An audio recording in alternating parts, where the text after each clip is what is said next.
Welcome to the EchoCast. I am Bon Diesel. This is episode 58, While We Wait. How are you? I hope you are well. If you're new, this is a podcast mostly about The Division and now The Division 2. Stuff that's going on in the community, stuff that's going on in the game, news, and a little bit of my opinion.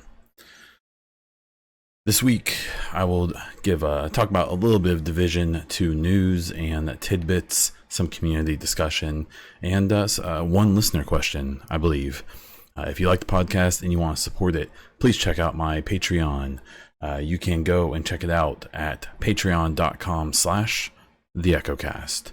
Right now, through the end of this month, May, if you join in at any of the tiers, you'll get 3 stickers mailed to you from me, plus all the benefits that are listed on the page. A link to that should be down below.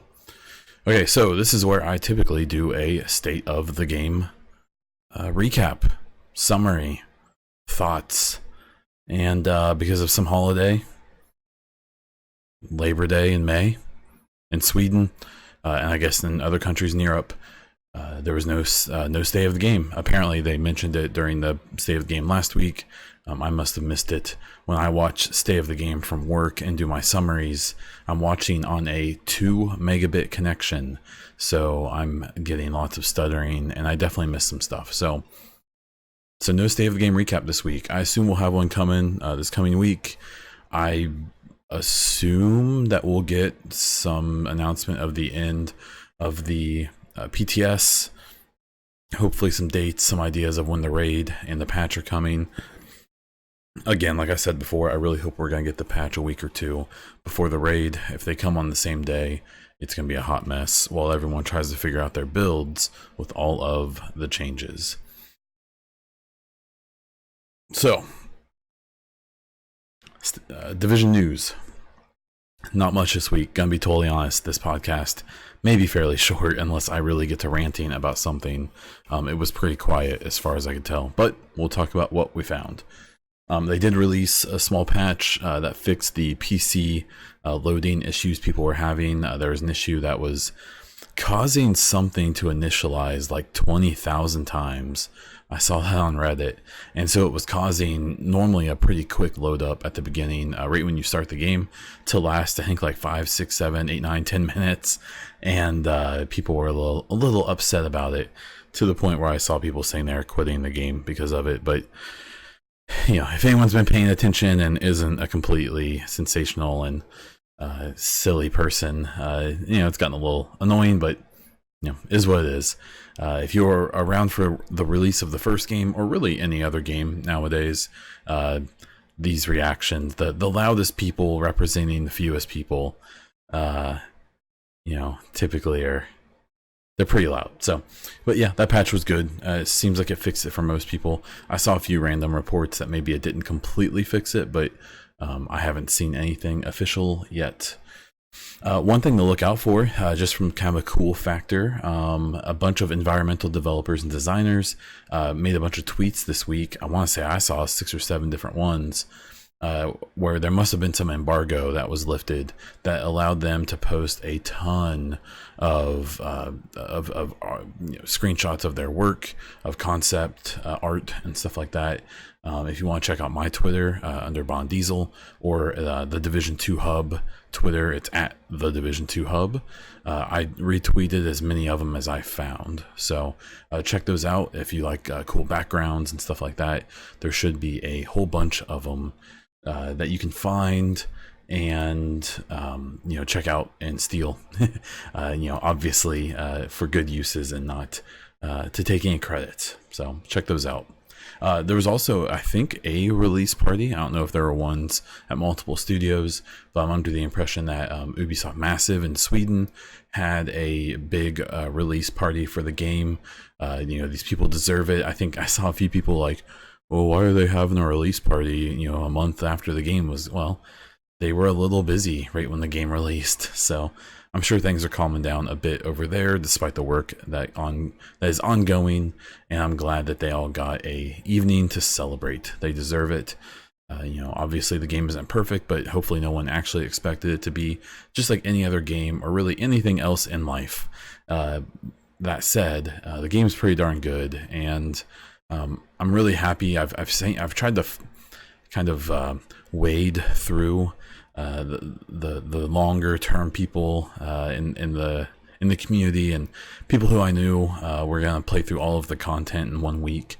And I've been trying to kind of pick up the opinion of people who, maybe only get to play a few hours a week, who never played the first game. And I think if you sampled the entire player base, you would see significant happiness in the community. And I know, especially someone like me who follows a lot of vets and some people who just have their own opinions on the game, and it's sometimes you kind of get caught up in that and think that maybe things are worse than they are. But it's good to kind of look a little deeper and see how many people are really happy with the game. And I really am glad that the developers got that opportunity to celebrate and hopefully have some drinks and laugh a bit and just celebrate what they've done.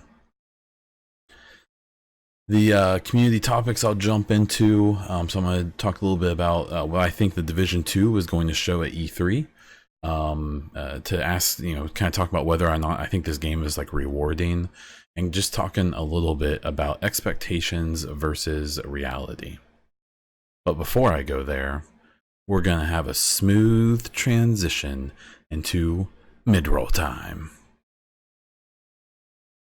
Okay, so the first topic, what do I think they're going to show at E3? So we know we're getting the raid here in the next couple weeks, I assume. So I mean, E3 is about a month away if you're listening to this in the coming week. So what I'm guessing is E3 for Division 2 is going to be a big reveal for the first DLC. I believe it's the Outlands or something like that. I don't have it right in front of me. But it's the one that is supposed to take place in the surrounding areas. So there's a lot of theories and people wondering what that's going to be.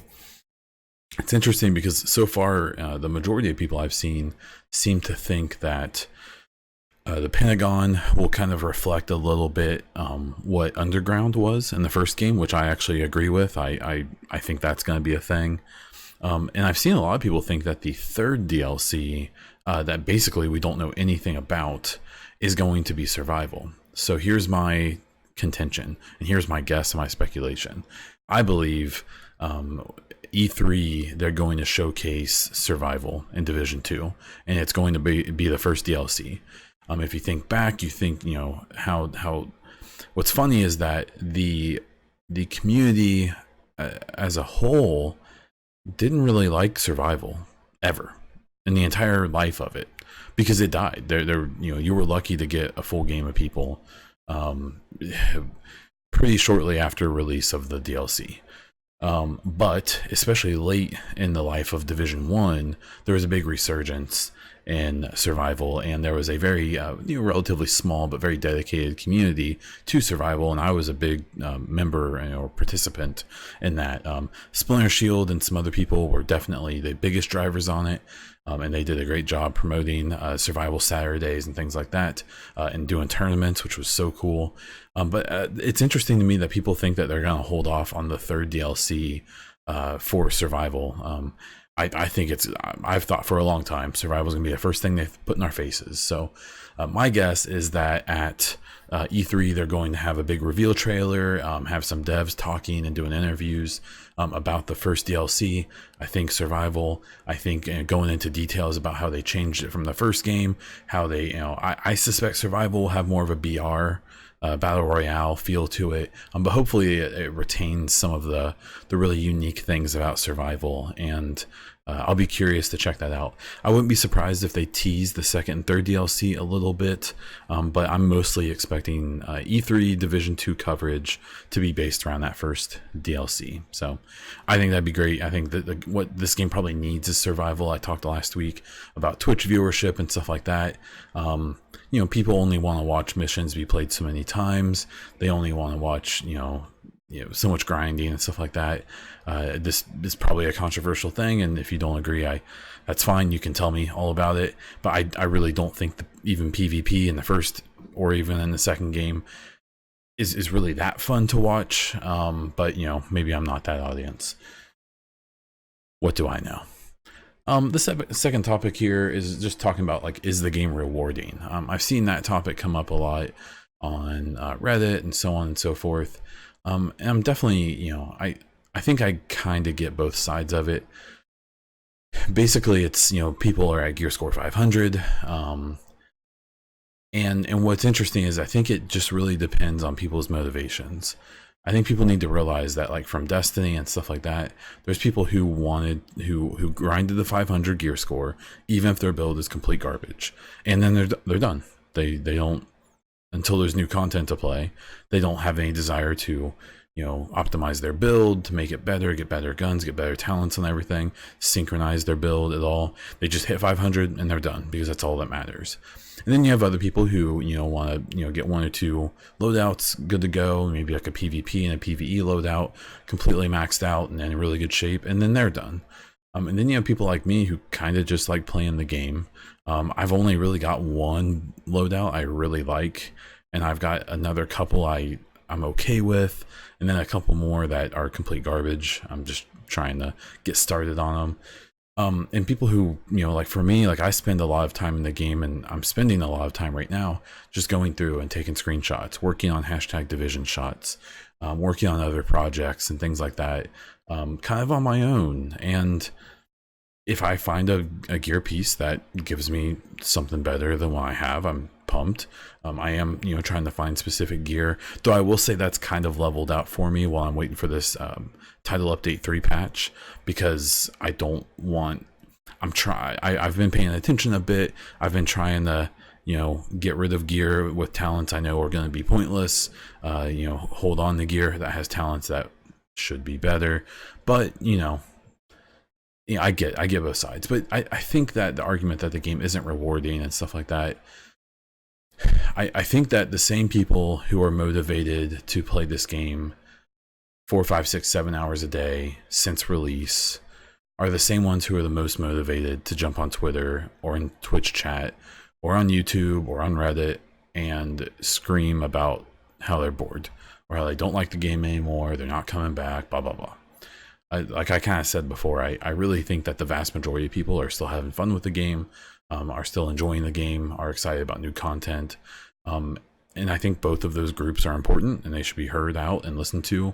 But sometimes I feel like a vocal minority in this game and just in stuff in general in life gets, the squeaky wheel gets the attention. And maybe it shouldn't always. There's a big difference I've noticed, and sometimes it's hard to tell. But there's people who are genuinely upset about things and want to be heard and are willing to listen and interact. And then there's people who just want to be seen. So what I've noticed is that if someone who's generally pretty cool, pretty nice, pretty interactive, has a kind of a angry outburst or thought, I think that's pretty important to take that seriously and look into it and try to engage there. What I found is that if someone is behaving in an interesting manner, but they're also ones that are basically always negative, always starting up drama, subtweeting people, things like that. At the end of the day, you gotta pick your battles, in my opinion, and I think that the devs and CMs do the same thing. And at some point, there are people that are just worth ignoring. With me not spending as much time on all this stuff as I was because of stuff I'll talk about in a moment, I've kind of just been trying to filter out the fluff at this point. If people have really cool, interesting stuff, if people are doing really cool and interesting things, I think it's really awesome to promote them, to talk about them, talk to them. But I'm just kind of too busy, and I think most people should be too busy to engage in all the silliness that some people get into. So, is the game rewarding? I think it's super rewarding. I think it's a lot of fun, especially if you think back to the first game, if you think back to some of its competitors. There's not 12 hours of gameplay 7 days a week for 5 years in this game right now. It's not realistic. No game has that. And the people who expect that, you make your own bed, in my opinion. So. And then the little last bit here is kind of on the similar tone of like expectations versus reality. It's why I said at the beginning of that last part of, I don't think there's anything wrong with wanting a game to be perfect, with wanting fixes to happen yesterday, with wanting balance to be easy and perfect and satisfy 100% of the player base. But I think that I've noticed a weird relationship with people of expectations versus reality. Myself, whether I'm looking at myself as a human being, as an adult, as a husband, as soon to be a father, as a friend, as a streamer, content creator, whatever, like I strive for perfection, and I think everyone should. And I think it's okay to desire perfection from the things that you enjoy, from the people who make your games, from the restaurant down the street that you go to. From other drivers on the road with you. It's okay to strive or desire perfection from everything. It's unrealistic to think that's actually going to happen. Every time I bring up a topic like this, there's someone who says, you shouldn't tell people to be okay with a broken game. You shouldn't tell people to be okay with laziness or bad decisions or blah blah blah. So the first issue I have is the word broken is such a goofy word nowadays, because it's something that people use mostly to express an opinion, which it shouldn't, because if a game is broken, it doesn't work. That's not an opinion. That's a fact. Either a game starts up and plays as intended or not. I guess it comes down to an opinion on whether or not you think a game like The Division 2 starts up and plays as expected. I would say it inarguably does. I think it obviously does.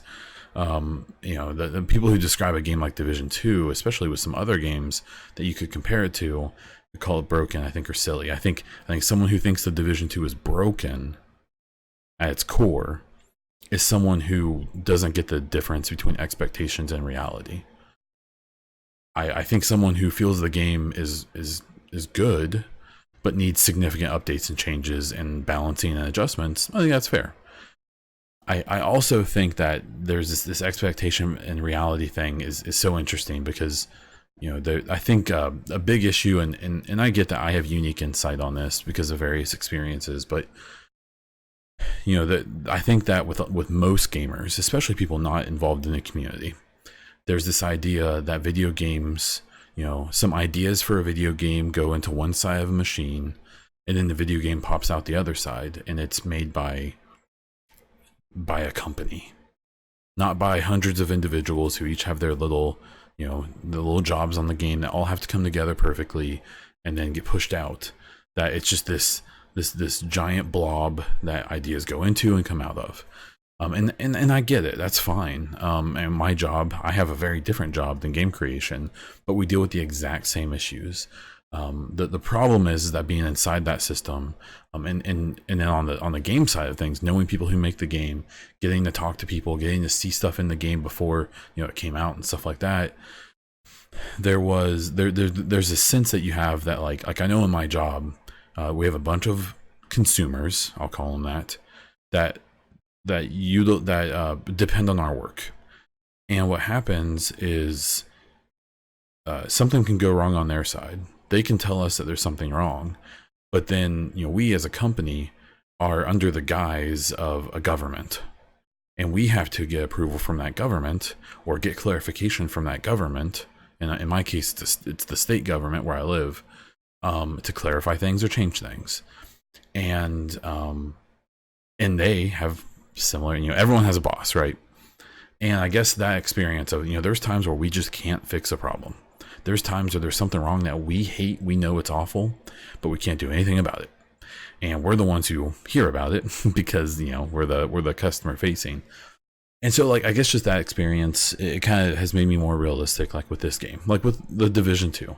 Should the Division 2 PvP experience and the DZ experience, I look at them in two different ways, be better? Well, absolutely, sure it should. I think that the expectation should be that the Division 2 PvP should be satisfying for everyone. That should be the desire.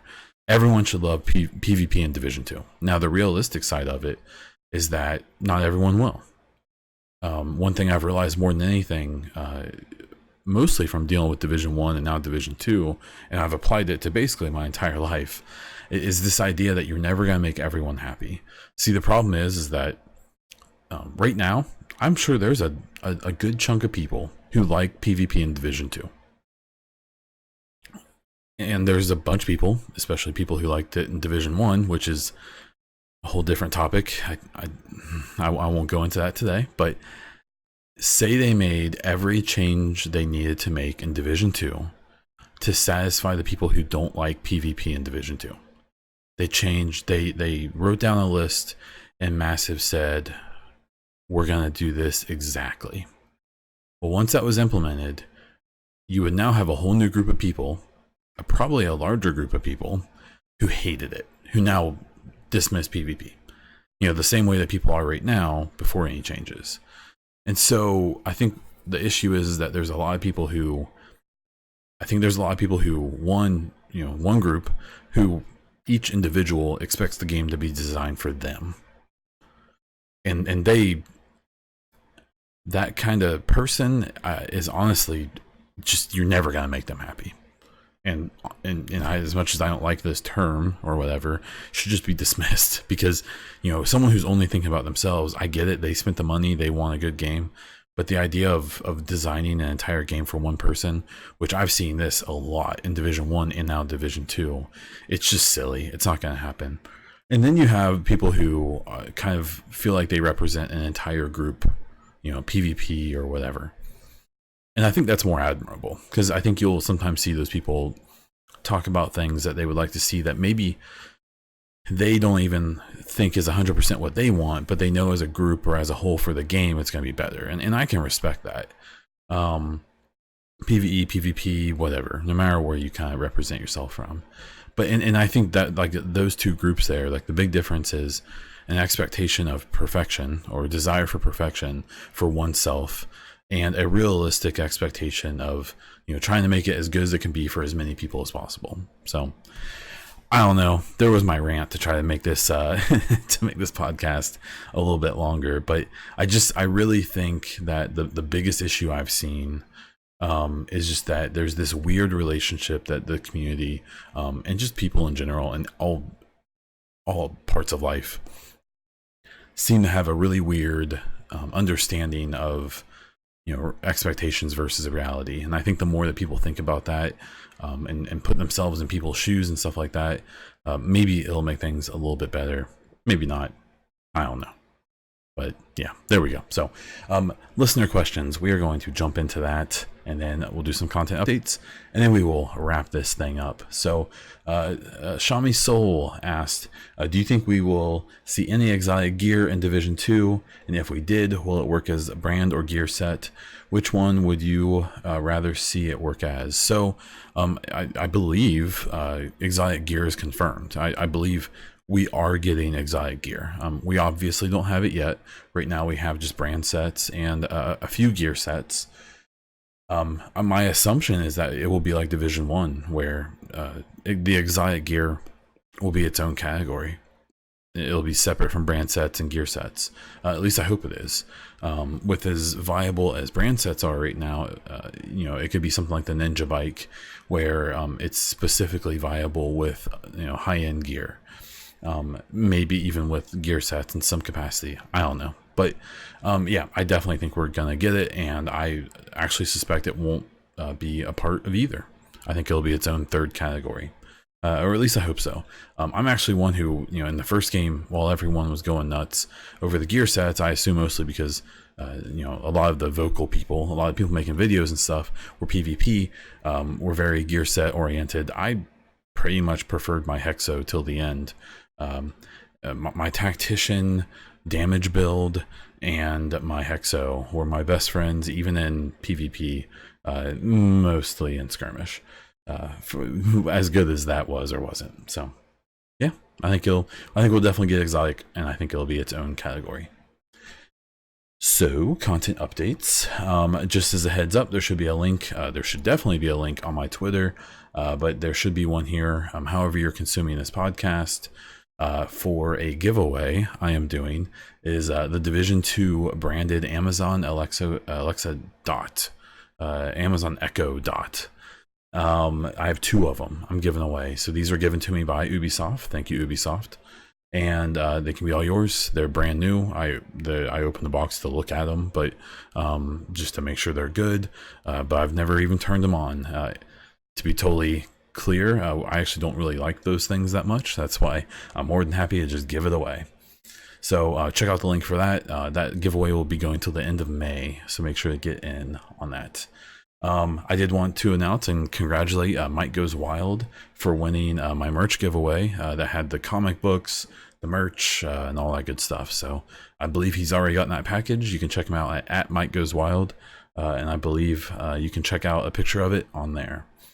I am continuing work on my new PC. I've ordered a case and some M.2 memory. I already have a video card, power unit, large hard drive. I have a 3 terabyte 7200 RPM one. I may get like a 1 terabyte SSD to put certain stuff on, but we'll see. I may just go with the M.2 and the 7200 RPM one. I still need RAM, a CPU, a motherboard, and a copy of Windows. So the RAM and CPU and motherboard, I'm waiting. I kind of want to see what these 3000 series Ryzen's are going to look like. I may end up just going with a 2700 after a price drop, but we'll have to wait and see. And so I'm just kind of holding off on those for a few months. I may end up waiting until after the baby so we can get all of our money spent on that and kind of see where we are at, and I can try to make sure Bay Diesel doesn't murder me. One quick note, if you're still listening and you have any advice on how to get the cheapest version of Windows 10 possible, I would appreciate it. I know you can get like OEM codes, so you download it separate, install it, and then use an OEM code that just gets no support from Windows. But I don't really know much about that, and I'm not finding a ton of reliable info otherwise. From a content point of view, there are 3 new Intel Insights videos on YouTube. I suggest checking those out. You should be able to catch me streaming soon. I'm really sorry. The streams have been really inconsistent. Honestly, we've been doing housework. We're trying to get ready for this baby. I've been doing yard work. We're finally getting some dry weather a little bit, kind of, so I can, take care of my adulting. And honestly, I've just been spending a lot of time with the wife. I know that after the baby, things are going to be crazy for 18 to 20 years. And, I'm trying to kind of enjoy this time before that. So, please be patient with me. If, support me as you wish. Don't support me if you wish. I get it either way. But I don't plan on going anywhere. I might just be a little more quiet. I am back to playing some volleyball, working out, eating well. I'm trying to lose some weight, just trying to get into a better lifestyle and stuff before the baby comes, so I can take care of me, so I can take care of the wife, and definitely take care of the baby, and just be happier and healthier. I think the more I reach towards those things, even if I have less content I'm putting out, I think it's going to be a lot better and a lot more positive and a lot more useful to the community just in general. And then the last bit I have is actually a little bit of advice for any 2019 E3 Ubisoft Star players. I went last year for 2018 for the Division 2 reveal, and if any of you are still listening, my biggest advice is to not expect anything. I definitely made the mistake of thinking I was going to go be some Division 2 VIP, and it was just going to be Division 2 VIP experience for the whole trip, and we'd get exclusive panels, and we'd get all this, behind the scenes gameplay and information and all that. And while we did get a little bit of that stuff, we definitely probably spent more time talking about like Starlink and Trials, which is fine. I personally don't care about those games like at all, but it was really fun seeing the people who made those games talk about them and be passionate, and that was neat. But my biggest advice is to just go in and just appreciate like a once in a lifetime experience. To not expect, if you're a Division 2 player, it's probably not gonna be Division 2 based. You'll definitely probably get some of that, but it's probably mostly gonna be just everything Ubisoft. And you're going to go eat bunches of good food. You're going to go stay in probably, if it's the same hotel, it's insanely nice. It's almost unbelievably nice. And my biggest advice is to just not expect anything. Just show up, experience it, document it as much as you can, meet as many of the people as you possibly can, and then just, hold on to those memories, because in hindsight, I wish I would have done that much, much more. And that's it for this week. So if you like the podcast, please follow on whatever platform, or subscribe on whatever platform you're using. If you're on iTunes, please rate the podcast and leave a review. There's like 25 of them right now, and that is so good for me. And the more I can get, the better. It really helps me out. You can check out the podcast on YouTube. And if you want to see more on there, please subscribe to the channel, like the video, and comment with whatever you feel like. I am on Twitch, where I stream multiple times a week, most of the time when I'm not hiccuping. And I'm on Twitter. Both of those you can find me as Bond Diesel. And on my Twitter, you can find some links to other stuff, including my Patreon, patreon.com/theechocast. That's all I have. Until next time.